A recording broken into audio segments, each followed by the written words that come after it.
Hi welcome निविजन लोग। आज हमारा का टॉपिक रहेगा इंडियन जुडिशरी, भारतीय न्याय व्यवस्था। भारतीय न्याय व्यवस्था या न्यायपालिका बोल सकते हैं इसको। भारतीय न्याय व्यवस्था, इसको हम देखेंगे इंडियन जुडिशरी सिस्टम कैसे काम करता है, क्या-क्या इंडियन जुडिशरी के अंदर आता है, ठीक है, किस-किस टाइप के फंक्शन है हमारे और किस-किस टाइप का कोड स्ट्रक्चर है हमारा, इसको हम डिटेल में डिस्कस करेंगे। वीडियो को लाइक कीजिए, चैनल को सब्सक्राइब कीजिए। हम स्टार्ट करते हैं इंडियन जुडिशरी। तो इंडिया की जुडिशरी को बोला गया है कि Indian judiciary is the integrated judiciary. पहली चीज़ हमारी आती है इंटीग्रेट, भारत की जुडिशरी इंटीग्रेटेड है। दूसरी चीज़ हमारी आती है इंडिपेंडेंट जुडिशरी। तो इंडिया का जो जुडिशियल सिस्टम को बोला गया है that is a independent judiciary. पहले हम इंडिपेंडेंट के बारे में बात करेंगे, फिर इंटीग्रेटेड के बारे में बात करेंगे। तो इंडिपेंडेंट जुडिशरी का बोला गया है कि जो हमारा गवर्निंग सिस्टम है, तो गवर्निंग सिस्टम जो काम करता है वो करता है सेपरेशन ऑफ पावर के थ्रू। किसी भी डेमोक्रेसी के अंदर सेपरेशन ऑफ पावर, मतलब जो हमारे 3 ऑर्गन हैं गवर्निंग सिस्टम के, लेजिस्लेचर, एग्जीक्यूटिव एंड जुडिशरी, इनकी अलग-अलग पावर को सेपरेट किया गया है, ठीक है? ताकि ये अलग-अलग टाइप से काम कर सकें, किसी के बीच में कोई हस्तक्षेप ना हो। तो गवर्नेंस सिस्टम को बाँटा गया है 3 पार्ट में, लेजिस्लेचर, एग्जीक्यूटिव और जुडिशरी। तो भारत की जुडिशरी को बोला गया है कि इंडिया की जुडिशरी क्या है? इंडिपेंडेंट है। इंडिपेंडेंट का मतलब है, इसमें बोला गया है कि भारत की जुडिशरी, इंडिया की जो जुडिशरी है, वो इंडिपेंडेंट जुडिशरी है, उसका एग्जीक्यूटिव के साथ कोई रिलेशन नहीं है। ठीक है? मतलब आर्टिकल 50 इस चीज़ को बोलता है कि separation power between executive and judiciary. Executive और जुडिशरी को सेपरेट करने के लिए बोलता है आर्टिकल 50। इसके अलावा लेजिस्लेचर मतलब पार्लियामेंट या लेजिस्लेचर, इसको डील करता है कि सेपरेशन ऑफ पावर के थ्रू ही बोला गया है कि जुडिशरी को आर्टिकल 121 के थ्रू बताया गया है कि जुडिशरी के किसी भी कंडक्ट के ऊपर, किसी भी जज के ऊपर आप पार्लियामेंट में भी डिस्कशन नहीं कर सकते। मतलब जज जो है पूरी तरह से अपनी अथॉरिटी है, उसके ऊपर कोई क्वेश्चन खड़े नहीं किया जा सकते, चाहे वो पार्लियामेंट ही क्यों ना हो, लेजिस्लेचर ही क्यों ना हो। वहाँ पर क्या है, अकॉर्डिंग टू आर्टिकल 121, उसको सेपरेशन पावर के थ्रू हमारा बताया गया है कि कंप्लीट पावर उसकी सेपरेट है। आप किसी जज के कंडक्ट पे डिस्कशन नहीं कर सकते। और जुडिशरी के लिए बोला गया है जुडिशरी से कि आर्टिकल 122 के थ्रू, 122 के थ्रू इसमें बोला गया है कि जुडिशरी पार्लियामेंट की किसी भी प्रोसीडिंग के ऊपर क्वेश्चन नहीं कर सकती। मतलब दोनों की पावर को सेपरेट करने की कोशिश की कि तुम लेजिस्लेचर अपना काम करे और जुडिशरी अपना काम करे। जुडिशरी का काम है किसी भी कानून को जो इम्प्लीमेंट हुआ उसमें सही या गलत देखना, जस्टिस प्रोवाइड करना, ये काम होता है जुडिशरी का। तो इंडियन जुडिशरी का सबसे पहले हमें समझ में आ गया कि इंडिपेंडेंट है बिकॉज़ ऑफ अपॉइंटमेंट।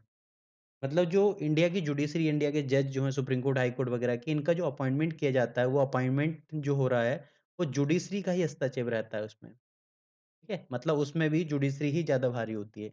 इनको एक फिक्स टेन्योर प्रोवाइड किया गया है। किसी भी जज का एक फिक्स टेन्योर है, ठीक है? उस टेन्योर से पहले जज को नहीं हटाया जा सकता। एक सर्विस कंडीशन है और इनके पास कंटेम्प्ट ऑफ कोर्ट का हथौड़ा है। कंटेम्प्ट ऑफ कोर्ट मतलब अगर इनके आदेश को किसी को नहीं माना गया है या इनके किसी भी ऑर्डर का किसी ने विरोध किया, तो ये कंटेम्प्ट ऑफ कोर्ट लगा के उसको जेल भेज सकते हैं, ठीक है? या फिर उसे के ऊपर फाइन लगा सकते हैं। तो पहली चीज़ आ गई कि भारत की जुडिशरी इस टाइप से बोला गया है कि इंडिपेंडेंट है। अगली अब नेक्स्ट आएगी हमारी इंटीग्रेटेड जुडिशरी।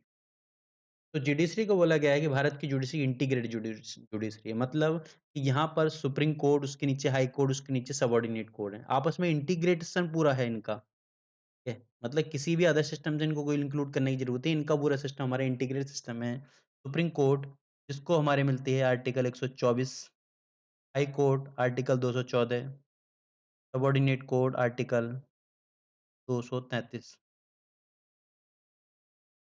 तो सुप्रीम कोर्ट, हाई कोर्ट और सबॉर्डिनेट कोर्ट। इंडिया के अंदर बोला गया है, इंडिया के अंदर एक सुप्रीम कोर्ट होगा, जिसकी जो जो दिल्ली में बैठेगा। इसके अलावा इंडिया के अंदर बोला गया है 25 हाई कोर्ट, 25 हाई कोर्ट है इंडिया के अंदर। इसके अलावा नंबर ऑफ सबॉर्डिनेट कोर्ट हैं। हर हाई कोर्ट के अंडर में या फिर हर स्टेट के अंदर में अलग-अलग सबॉर्डिनेट कोर्ट आते हैं। इस टाइप से बोला गया इंडिया की जुडिशरी इंटीग्रेटेड है। अगर सबॉर्डिनेट के अंदर सबसे पहले जो केस जाता है सबॉर्डिनेट कोर्ट के अंदर जाता है जनरली, उसके बाद में वो को केस हमारा हाई कोर्ट के पास जाएगा, उसके बाद में वो केस सुप्रीम कोर्ट के पास जाएगा। तो इस टाइप से हमारा पूरा प्रोसेस चल रहा है, इस वजह से बोला गया इंटीग्रेटेड जुडिशरी। तो यूनाइटेड नेशन के अंदर लेकिन अलग है, मतलब कि यहाँ पर क्या होगा, फेडरल लॉ जो होंगे, उनको इन्फोर्स किया जाएगा फेडरल जुडिशरी के द्वारा और स्टेट लॉ लॉ को जो है स्टेट जुडिशरी। लेकिन यहाँ पर कोई इस टाइप का कांसेप्ट नहीं, ठीक है? यहाँ पर सबके लिए बराबर कानून है, ठीक है? उन कानूनों को देखने का काम अपील ऑर्डर में चलेगा सबके पास, ठीक है? डायरेक्ट भी कुछ कंडीशन है, उसे हम आगे डिस्कस करेंगे, ठीक है? अगला हम देखते हैं background of Indian judiciary. Indian judiciary की स्टार्टिंग कैसे होती है, ठीक है? तो सबसे पहले ब्रिटिश टाइम पीरियड में इंडिया के अंदर सुप्रीम कोर्ट की स्थापना की जाती है। Supreme court at Kolkata, Calcutta में फोर्ट विलियम एक जगह है, वहाँ पर सुप्रीम कोर्ट स्टेबलाइज़ किया गया था as a court of record, ठीक है? और इसको पावर मिलती है रेगुलेटिंग एक्ट 1773 से। इसके बाद में फिर सुप्रीम कोर्ट एट मद्रास 1800 में, सुप्रीम कोर्ट एट बॉम्बे 1823 में स्टेबलाइज़ किया जाता है। फिर फाइनल फर्स्ट फ्रीडम स्ट्रगल के बाद में हमारा इंडियन हाई कोर्ट एक्ट आता है। इंडियन हाई कोर्ट एक्ट 1861, उसने जो हमारे सुप्रीम कोर्ट थे, जो हमारे सुप्रीम कोर्ट बने हुए थे, इनको एबॉलिश कर दिया, इनको खत्म कर दिया और हाई कोर्ट स्टेबलाइज़ किए गए फॉर वेरियस प्रोविंस।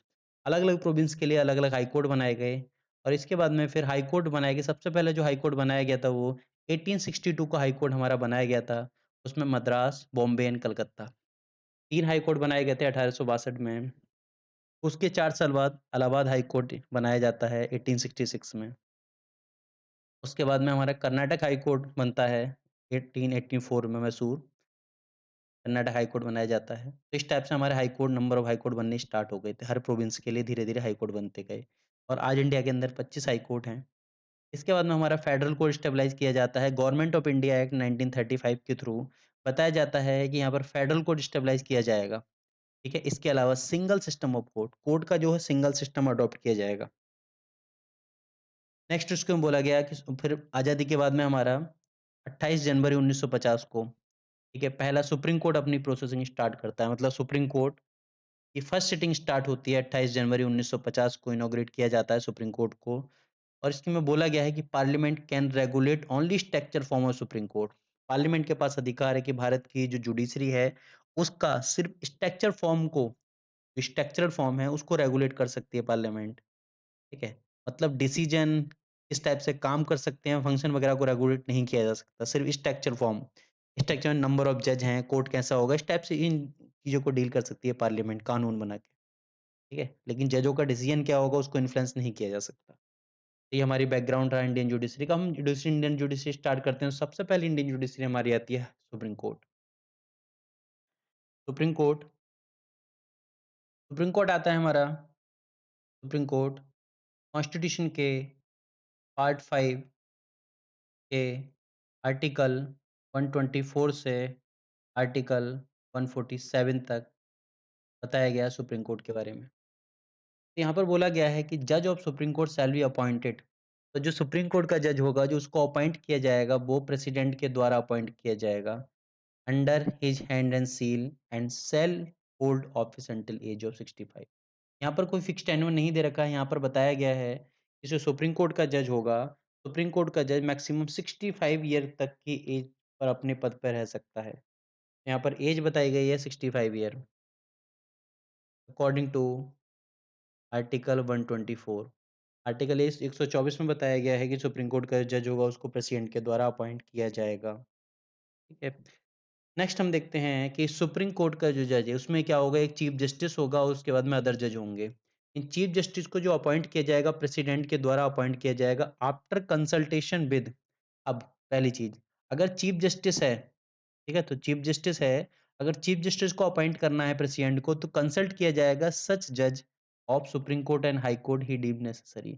जैसा उसे जरूरत लगती है तो सुप्रीम कोर्ट हाई कोर्ट के जज से कंसल्टेशन करने के बाद में, कंसल्ट करने के बाद में उस सीजीआई को, चीफ जस्टिस ऑफ इंडिया को अपॉइंट करेगा, ठीक है। अब क्या था हमारा, अब सीजीआई को अपॉइंट किया जा चुका है, अगर अदर जज को अपॉइंट करना है तो उसमें रोल किसका आएगा, सीजीआई का भी रोल आ जाएगा क्योंकि सीजीआई अब अपॉइंट हो चुका है, ठीक है? तो सीजीआई क्या करेगा आफ्टर कंसल्ट, तो प्रेसिडेंट जो है कंसल्ट करेगा सीजीआई से या फिर अलग जज भी हो सकते हैं हाई कोर्ट या सुप्रीम कोर्ट, इस टाइप से को अपॉइंट किया जाएगा। तो सबसे बड़ी कहानी हमारी आती है कंसल्टेशन।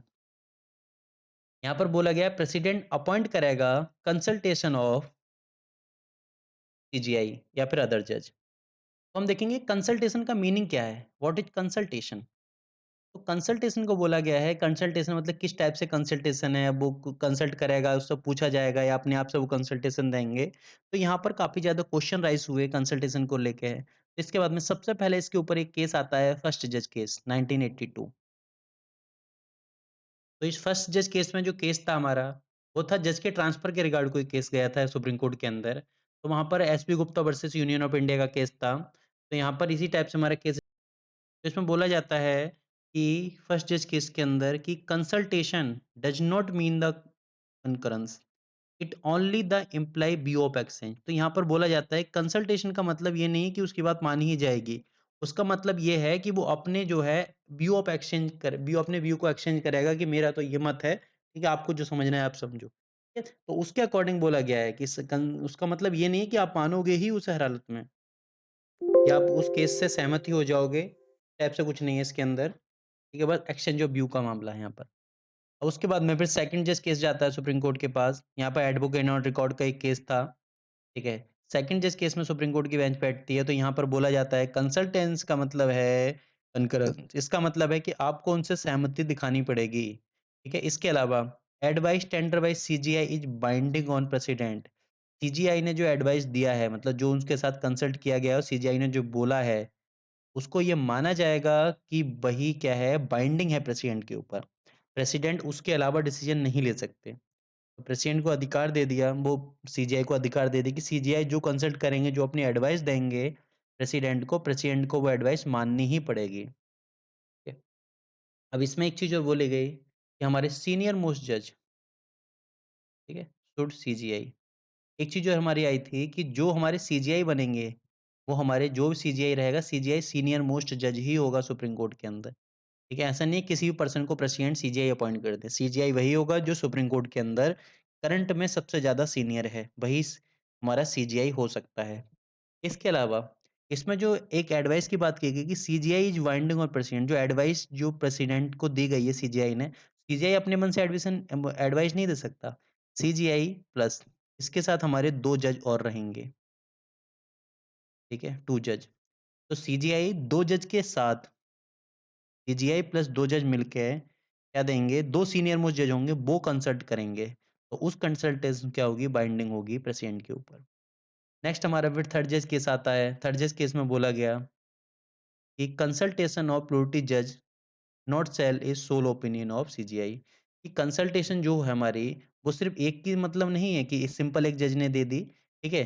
या सीजीआई का मतलब नहीं है कि सीजीआई का अपना ओपिनियन है, ठीक है? मतलब वो सारे जजों के साथ डिस्कशन करने के बाद में है, ठीक है? तो यहाँ पर जो प्रोविजन लाया गया, यहाँ पर प्रोविजन लाया गया, जो कंसल्ट किया जाएगा वो सीजीआई प्लस 4 जज, 4 सीनियर मोस्ट जज रहेंगे।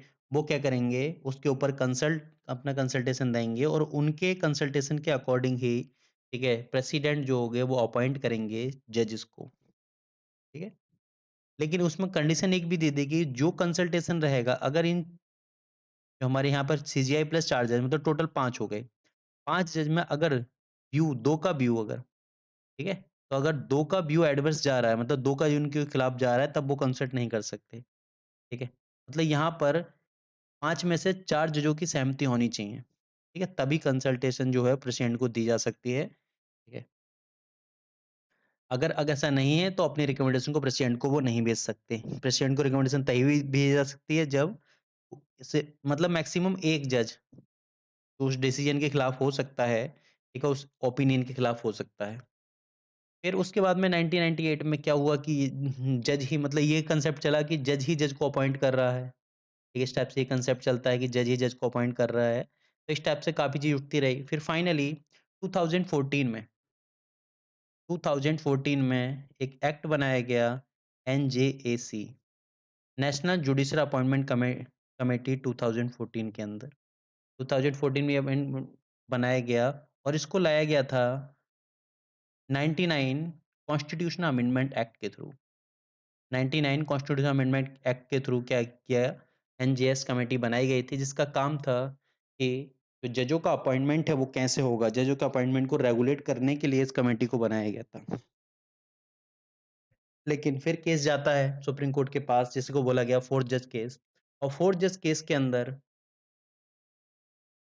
जो एनजीएस कमेटी थी, NJAC, national judicial appointment commission था, इसको इनवैलिड करार दे दिया गया, इसको अनकॉन्स्टिट्यूशनल बोल दिया गया एनजीएस एक्ट को। ठीक है? एनजेएस एक्ट जो था वो क्या बोला गया? अनकॉन्स्टिट्यूशनल बोला गया। ठीक है? विद 4 वाई मतलब 4 1 के 4 वाई डिसीजन दिया गया। इसमें बोला गया कि एनजेएस एक्ट जो है वो क्या है? वो अनकॉन्स्टिट्यूशनल है। सिर्फ़ एक जज थे जिन्होंने यहाँ पर एनजेएस का पक्ष लिया था, जस्टिस जे चेलेमेश्वर। बाकी जो 4 जज थे वो इस एनजेएस एक्ट के खिलाफ थे। उन्होंने बोला था कि एनजेएस क्या है? एक अनकॉन्स्टिट्यूशनल तरीका है जज को अपॉइंट करने का। यहाँ पर क्या होगा? जो इंडिपेंडेंस ऑफ जुडिशरी है वो खतरे में पड़ जाएगी। तो इस टाइप से जो फाइनल अपॉइंटमेंट है वो कोलिजियम सिस्टम करता है। इसी को हम सीजीआई प्लस 4 जज इसी को कोलिजियम सिस्टम बोलते हैं। यही हमारा कोलिजियम है। अगला हम देखते हैं कि सुप्रीम कोर्ट के में जज का जो टेन्योर है, वो फिक्स टेन्योर नहीं है। यहाँ पे टेन्योर की जो बात की गई है, हमारे टेन्योर के बारे में बताया गया है आर्टिकल 124 का 2। जो टेन्योर है वो हमारा कोई फिक्स टेन्योर नहीं है, लेकिन जज अपनी 65 ईयर एज होने तक क्या रह सकता है, अपने ऑफिस पे रह सकता है, ऑफिस होल्ड कर सकता है। इसके अलावा उसके पास ऑप्शन है वो प्रेसिडेंट को रिज़ाइन दे दे या फिर उसको रिमूव कर दिया जाए, उसको हटा दिया जाए। हटाने की कंडीशन उसको हम बाद में देखेंगे। ठीक है। अगली से हमारी आती है क्वालिफ़िकेशन। ये जो जज है उसकी क्वालिफ़िकेशन क्या होगी? तो आर्टिकल 124 का 3 बोलता है कि क्वालिफ़िकेशन के लिए जज should be citizen of India, अगर भारत का नागरिक होना चाहिए। उसी पर्सन को अपॉइंट किया जा सकता है जज जो भारत का नागरिक हो। शुड हैव ए जज of high court for 5 year.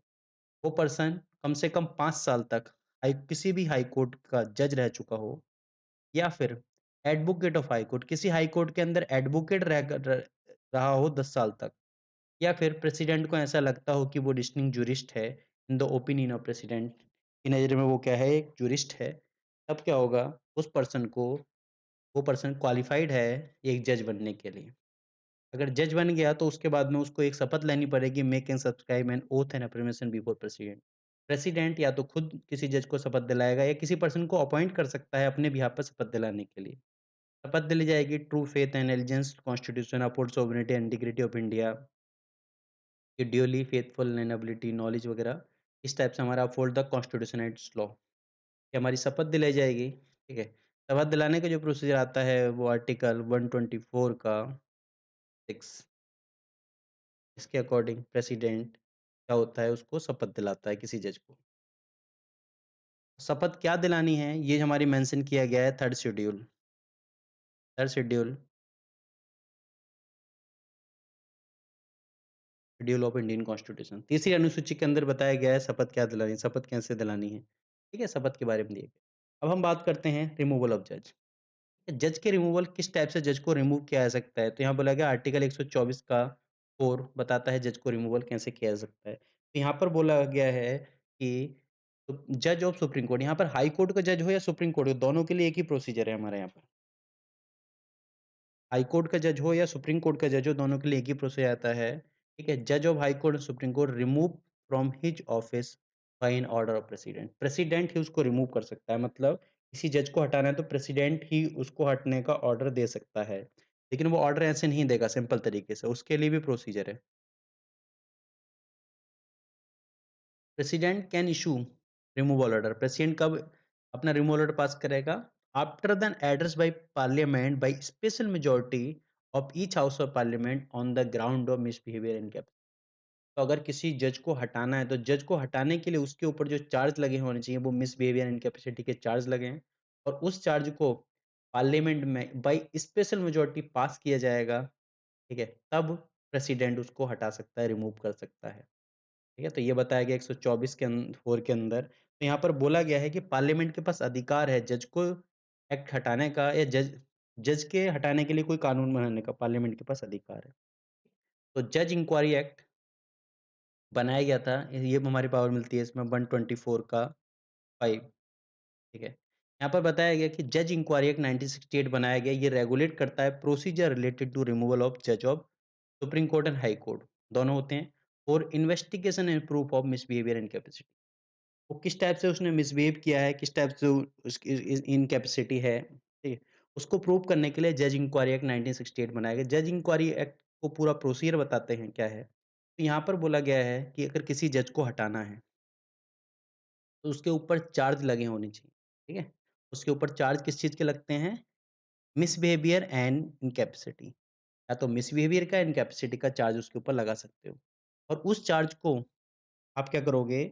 उस चार्ज को अपना एक motion of removal signed by 100 member, अगर हमें राज्य लोकसभा के अंदर उसको एस रखना है उस मोशन को, तब 100 मेंबर का हमें सपोर्ट चाहिए होगा, और राज्यसभा के अंदर तो 50 मेंबर का सपोर्ट चाहिए होगा।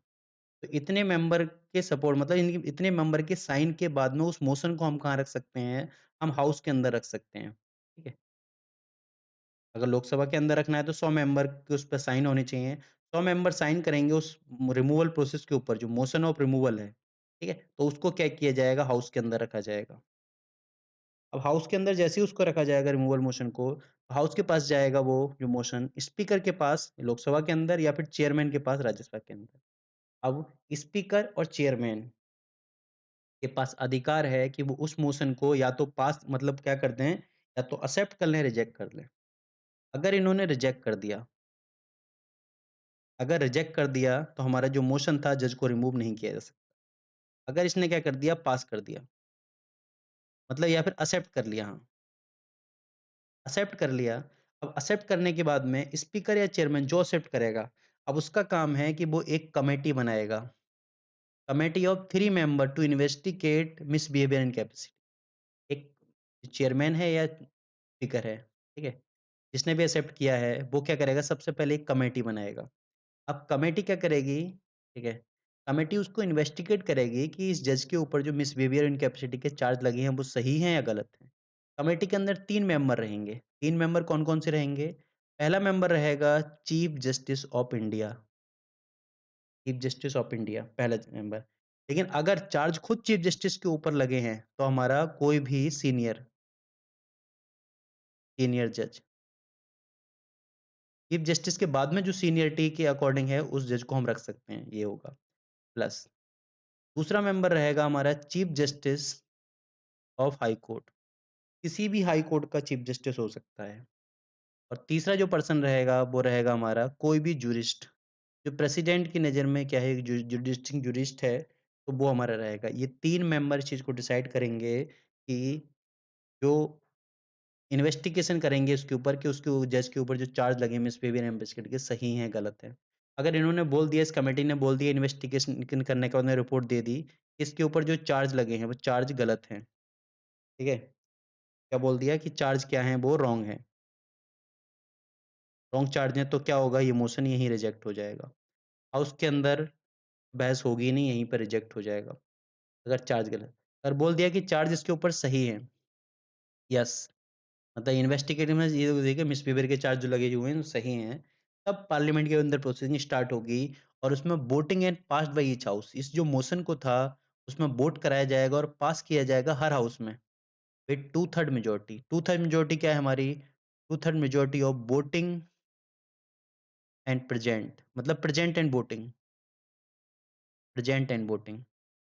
जितने लोग प्रेजेंट हैं वहाँ पर और जो वोट कर रहे हैं, ठीक है? जो प्रेजेंट हैं, उनका टू जो जो प्रेजेंट हैं उनका हाफ, जो वोट जो ट मतलब जो टोटल हाउस की स्ट्रेंथ है उसका 2/3, ठीक है? वोटिंग एंड प्रेजेंट के अकॉर्डिंग हम ये निकाल लेंगे।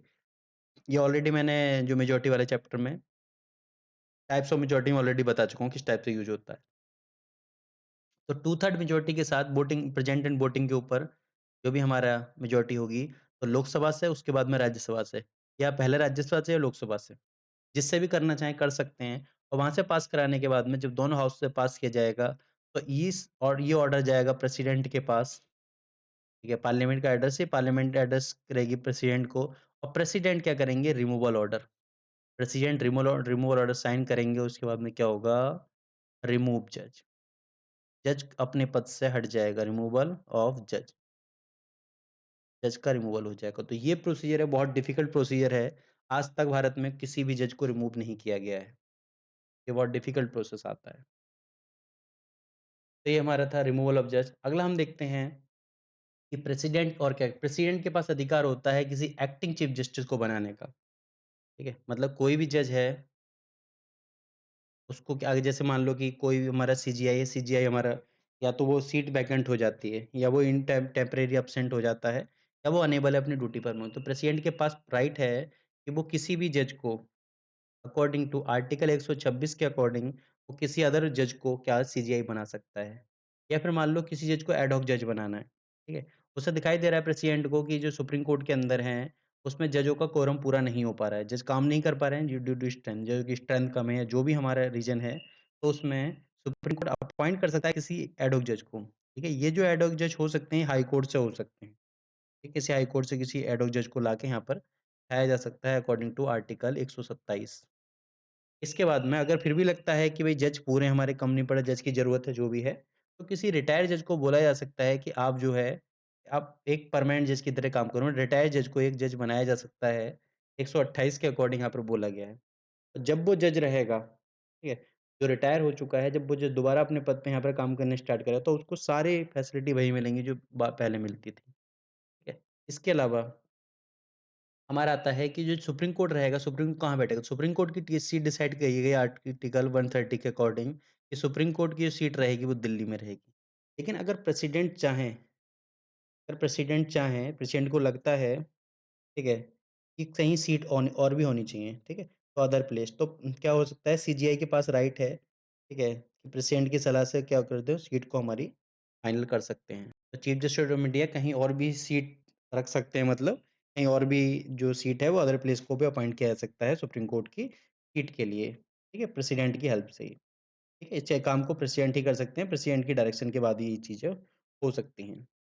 अगली चीज़ हमारी आती है सैलरीज़, जज की सैलरी को बताया गया है आर्टिकल 125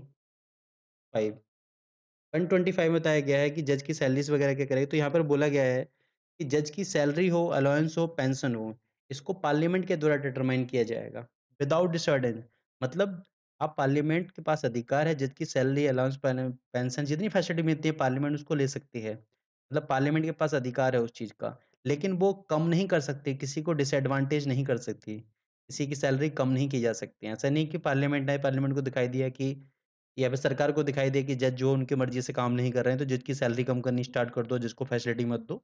डिसएडवांटेज नहीं हो सकता फिर भी। मतलब सैलरी बढ़ा तो सकती है पार्लियामेंट, कम नहीं कर सकती। फाइनल इमरजेंसी के केस में अलग आता है हमारा। इसके बाद में हम देखते हैं कि jurisdiction and power of supreme court. Supreme court की क्या-क्या जुरिडिक्शन है और सुप्रीम कोर्ट की क्या-क्या हमारी पावर आती है। तो पहली पावर आती है सुप्रीम कोर्ट की, बोला गया है ओरिजिनल जुरिडिक्शन। सुप्रीम कोर्ट जो हमारा क्या है ओरिजिनल जुरिडिक्शन है। ओरिजिनल का मतलब है कि सुप्रीम कोर्ट ही केवल जुरिडिक्शन है जिसके पास केस आ सकते हैं। किस टाइप के केस की बात की गई? तो कोई भी अगर डिस्प्यूट है, ठीक है? किसी गवर्नमेंट ऑफ इंडिया, ठीक है? वर्सेस गवर्नमेंट ऑफ स्टेट, किसी राज्य सरकार और गवर्नमेंट ऑफ इंडिया के बीच में कोई डिस्प्यूट है, तो वो सिर्फ़ सुप्रीम कोर्ट ही इसको डील कर सकता है। या फिर government of state government of state मतलब 2 या 2 से ज़्यादा स्टेट गवर्नमेंट के बीच में डिस्प्यूट है, राज्यों के बीच में डिस्प्यूट है, तब उसको क्या कर सकता है, सुप्रीम कोर्ट के पास अधिकार है original jurisdiction according to article 131। 131 के अकॉर्डिंग ये हमारा अधिकार है इस चीज़ का। या कोई भी ऐसी टेरिटरी, कोई भी ऐसा फंक्शन, ठीक है, जो हमारी आउटसाइड ऑफ इंडिया कोई रिलेट करता है या फिर कोई ऐसे हमारा जो सुप्रीम कोर्ट बनने से सुप्रीम कोर्ट नहीं, कॉन्स्टिट्यूशन बनने से पहले कोई ट्रीटी थी, इस टाइप की जो भी चीज़ें हैं उनको भी क्या होगा वो सब सुप्रीम कोर्ट ही उन सब के ऊपर डील कर सकता है। इसके अलावा हमारी आती है रिट जुडिक्शन। सुप्रीम कोर्ट के पास पावर है आर्टिकल 32 के अकॉर्डिंग रिट जारी करने की। ठीक है, अगर फंडामेंटल राइट का हनन होता है तो इन्फोर्स कराने के लिए आप सुप्रीम कोर्ट जा सकते हैं अकॉर्डिंग टू आर्टिकल 32 के अकॉर्डिंग। है हमारा अलग से लिख दे रहा हूँ आर्टिकल 32 फंडामेंटल राइट के अंदर आता है ये आर्टिकल 32 कॉन्स्टिट्यूशन रेमिडीज में, ठीक है? ये हमारा रिट जुडिक्शन कितने कितने टाइप की रिट जुडिक्शन होती हैं वो हमारे आर्टिकल 32 रिट जुडिक्शन वाले चैप्टर में देख सकते हैं जाके types of writ. Appellate जुडिक्शन supreme court के पास अधिकार है किसी की अपील सुनने का। अब अपीलेट जुडिक्शन का मतलब है किसी केस कहीं और चल रहा है, सुप्रीम कोर्ट के पास क्या होती है अपील आती है, उसके पास अपील सुनने का अधिकार है, ठीक है? तो किसी की आर्टिकल 132 बोलता है 132 कि अगर कोई हाई कोर्ट से अपील आती है, ठीक है? हाई कोर्ट के कुछ सर्टेन केस की अपील सुन सकता है, ठीक है? अगली चीज़ हम देखते हैं कि अगर कोई सिविल केस की अपील आती है, ठीक है? सिविल केस, कोई सिविल केस है, ठीक है? तो अपील कहाँ से आएगी? हाई कोर्ट की अपील आती है, तो हाई कोर्ट की अपील को सुन सकता है आर्टिकल 133 के थ्रू। या फिर अगर कोई क्रिमिनल मैटर होता है, क्रिमिनल मैटर, तो उसकी अपील हाई कोर्ट से अपील आती है आर्टिकल 134 के थ्रू, तब भी सुप्रीम कोर्ट उसकी अपील को सुन सकता है। या कोई स्पेशल अपील हो सकती है, ठीक है? या फिर जजमेंट का, खुद के जजमेंट का रिव्यू करना हो, ठीक है? मतलब खुद के जजमेंट का रिव्यू करना हो, आर्टिकल 137 के थ्रू वो अपने जजमेंट का भी रिव्यू कर सकता है। अगली हमारी आती है एडवाइजरी जुडिक्शन। तो सुप्रीम कोर्ट के पास एडवाइजरी जुडिक्शन भी है। मतलब अगर प्रेसिडेंट आर्टिकल 143 के थ्रू, आर्टिकल 143 में लगता है कि सुप्रीम कोर्ट मतलब कि जो प्रेसिडेंट है, प्रेसिडेंट को ये लगता है, ठीक है, कि सुप्रीम कोर्ट से उन्हें कंसल्ट करना चाहिए। तो सुप्रीम कोर्ट के पास एडवाइजरी जुडिक्शन है। सुप्रीम कोर्ट प्रेसिडेंट को कंसल्ट कर सकता है, लेकिन इस कंसल्टेशन के टाइम पर 5 जज ज़रूरी होने चाहिए। तो प्रेसिडेंट सुप्रीम कोर्ट में एडवाइस माँग सकता है, ठीक है? तो पहली बार अगर एडवाइस माँगी जाती है, सुप्रीम कोर्ट बोल सकता है कि हम एडवाइस नहीं दे सकते, मना कर सकता है। लेकिन दोबारा फिर प्रेसिडेंट अगर एडवाइस माँगता है, ठीक है? तो जो सुप्रीम कोर्ट है उसको एडवाइस देनी ही पड़ेगी, अकॉर्डिंग टू आर्टिकल 143। लेकिन जो एडवाइस ऑफ सुप्रीम कोर्ट है, वो प्रेसिडेंट के ऊपर बाइंड नहीं है कि प्रेसिडेंट उसको मानेगा ही या नहीं मानेगा, ये ज़रूरी नहीं है। अगली चीज़ हमारी आती है court court of record. Court of record के अंदर बोला गया है कि जो भी केस हैं, जो भी रिकॉर्ड हैं, कोर्ट रखे गए हैं, जो भी को केस के ऑर्डर होते हैं, वो सारे ऑर्डर, वो सारा रिकॉर्ड क्या होगा, एक वैलिड डॉक्यूमेंट होगा, ठीक है? उस जो वैलिड डॉक्यूमेंट का आप किसी भी भारत के किसी भी कोर्ट में रेफरेंस दे सकते हो, वो एक प्रूफ की तरह माना जाएगा। ठीक है? तो वो सारा कोर्ट का जो रिकॉर्ड है वो एक वैलिड प्रूफ है, ठीक है? उसके ऊपर चैलेंज नहीं किया जा सकता। और अगर चैलेंज करते हो तो हमारा केस आता है एक contempt of court, contempt of court. और यहाँ पर बोला गया है कि कंटेम्प्ट ऑफ कोर्ट के अंदर किसी पर्सन को कोई कंटेम्प्ट को करता है तो मैक्सिमम 6 मंथ की सज़ा दी जा सकती है या फिर ₹2000 का फाइन दिया जा सकता है। ₹2000 का उस पर्सन के ऊपर फाइन लगाया जा सकता है। ठीक है? ₹2000 का भी हो सकता है, 6 महीने की सज़ा हो सकती है या फिर दोनों भी हो सकते हैं, मैक्सिमम। इसके अलावा सुप्रीम कोर्ट के पास पावर है जुडिशियल रिव्यू की। सुप्रीम कोर्ट कॉन्स्टिट्यूशन के अंदर किसी भी चाइज टाइप का चेंज हुआ, कोई भी बिल पास हुआ, मतलब पार्लियामेंट में कोई भी एक्टिविटी को उसके ऊपर जुडिशियल रिव्यू अप्लाई होता है। तो जुडिशरी या सुप्रीम कोर्ट उसको रिव्यू कर सकता है, रिव्यू की पावर है जुडिशियल रिव्यू पावर। अगला हमारा आता है कॉन्स्टिट्यूशन इंटरप्रिटेशन। सुप्रीम कोर्ट के पास कॉन्स्टिट्यूशन को इंटरप्रेट करने की पावर है। इन कॉन्स्टिट्यूशन के अंदर क्या मेंशन है, किस लिए मेंशन किया गया, उसकी इंटरप्रिटेशन, उसका अगर व्याख्या की ज़रूरत पड़ेगी, तो सुप्रीम कोर्ट के पास पावर है उसकी व्याख्या करने की। इसके अलावा एक हमारी और पावर आती है, जो हमारी मेंशन की गई है आर्टिकल 142 के अंदर।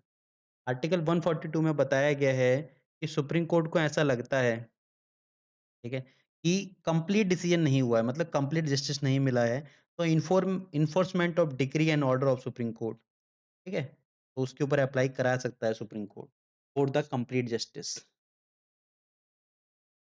तो ये था हमारा जुडिक्शन and power of supreme court. Video को लाइक कीजिए, चैनल को सब्सक्राइब कीजिए। Thank you.